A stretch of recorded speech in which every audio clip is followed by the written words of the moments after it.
Wow. Come and experience the magic of baking this nice, delicious Christmas cake. Welcome to Donna's Kitchen. Christmas cake is a traditional thing in our household. Whether you like it dark, light, dense, but however you make it, it's always that time of year that we look forward to have our nice Christmas cake. Then you get the Jamaica white rum, the red label wine, and you bake your cake, and that time the kitchen smells so lovely. So sit back, relax, and I hope you enjoy this video. I have 1 pound of sugar and 1 pound of butter. So I'm using 10 medium-sized eggs just to make the cake a little less dense. And I'll be using the mixer as opposed to using my hand. Let's get baking. So we're going to cream our butter and our sugar until it's light and fluffy. Now that is looking really creamy. So yeah, always have your spatula to clean the sides. Alright? I'm using a fork to take out the eye. The eye is what makes the cake have that eggy taste, or we call it, say, make it raw. I'm going to add the grated lime zest to the egg.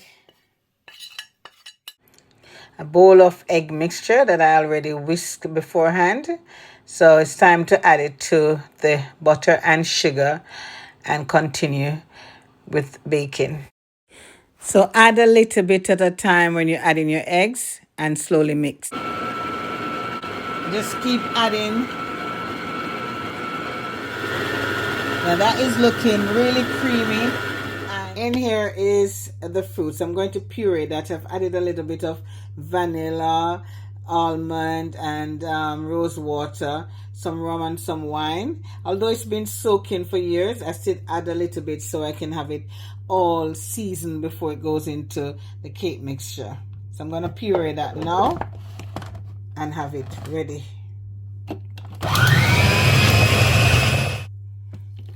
So this is all pureed out. I'm going to add the fruits directly from the the processor. It's about 5 cups of fruits in here. Mix that in. Now remember, the mixing motion is always to go around and cut in. Yeah, about a cup of molasses. The molasses add texture and flavor as well. Browning is always an essential part of your cake because it gives it the color that you require. Splash of Angostura bitters. I would say probably about a tablespoon. This is a much lighter cake. I'm going to mix that in. You can see the true color. And then after, we're going to add the flour that already has the spices to it. So in my flour, I have all the spices, the nutmeg, the mixed spice, and the cinnamon, and a little bit of salt. So we're going to add the flour, and I'm going to add a little bit at a time. So about 2 spoons. And then we're going to mix that in. Remember the motion of mix, go around, and then you cut in. So making Christmas cake, you need to use a wooden spoon to test it, to ensure that it's the right consistency, the right texture. So if the wooden spoon don't stand up in it, it fails.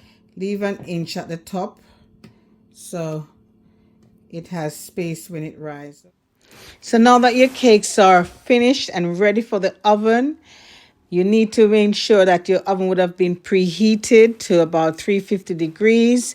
Set a water bath to help the cake to keep the moisture in the oven. And also leave it. Remember that cakes take a couple of hours. Fruit cake that is. So you need to just keep an eye on that with the timing. Don't rush your fruit cake. Turn the oven down. Don't let it burn. If your cake looks like this, then you've achieved a great start to making your Christmas cake. Please remember to like, share, and subscribe. Thank you very much.